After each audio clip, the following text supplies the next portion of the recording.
Please like and subscribe my YouTube channel. Hello everyone. So, I like to share about ex-abroad. So, ibig sabihin, yung nandito na ako sa Pinas. Ano nga ba ang buhay na mayroon tayo pag nandito na tayo sa Pinas kung galing tayo sa ibang bansa? Ano nga ba ang magiging kaibahan ng mga sitwasyon? So, ako, kasi magkaiba naman tayo ng mga buhay, magkaiba tayo ng mga kalagayan dito sa ibabaw ng mundo. Oh, ayan, wag naman kayong judgmental. Kung maka-judge kayo para naman kayong walang mga ginawang, di ba? Sus, wala naman perfecto, mas lalo na ako. Oh, aminado naman ako dyan. So, ito lang yung ang pag-usapan natin tungkol sa mga sitwasyon ko, anong mga kaibahan. So, kanya-kanya tayo ng diskarte pag nauwi na tayo sa Pinas. Pero sa isa sa mga na-discovery ko, dahil nga first timer ako na nag-abroad, tapos nandito ako sa Pinas, ito yung mga na-discovery ko na kaibahan. Na pag kahit ex-abroad ka, so same ka sa posisyon, mag-apply ka sa Pinas. Walang kwenta yan. Hindi yan binabasihan porket ex-abroad ka, yung salary mo magiging okay dahil ikaw yung pinakamababa sa lahat na parang wala kang experience. Na parang ikaw yung walang alam. Bakit yung sahod mo pinakamababa sa lahat? Eh buti pa nga magiging shampoo girl ka na lang eh, 'di ba? Mas maganda. Pero ito naman yung kaibahan. So bonus na yan kung yung sahod mo hindi siya ganun kalaki a day, pero marami namang customer. So, bonus na yan. Tapos, pinaka-bonus pa dyan, kung yung amo mo mabait at maintindihin. Yun naman talaga ang pinakamaganda. So, sa mga nakikita ko, kasi nung una kong dating, pumasok agad ako sa okay talaga siya na sahod, ganun, ganun.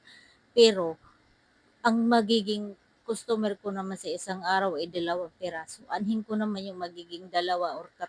So, kukuha lang ako ng parang sobrang liit yung magiging tip ko niyan.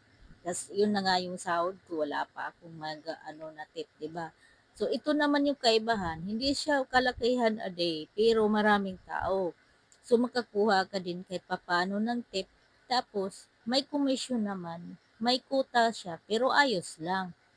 Kasi, yun naman ang iba. Sim-sim lang din. So, kung sasahod ka ng minimum a day, tapos magkakaroon ka lang naman ng customer a day, 2, so nga ka pa din. So, same lang.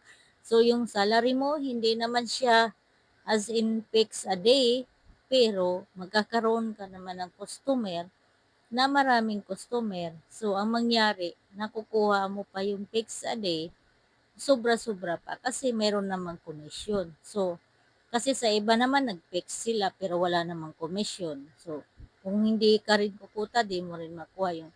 Pero yun yung mga kaibahan nga lang sa posisyon ko na nasa salon.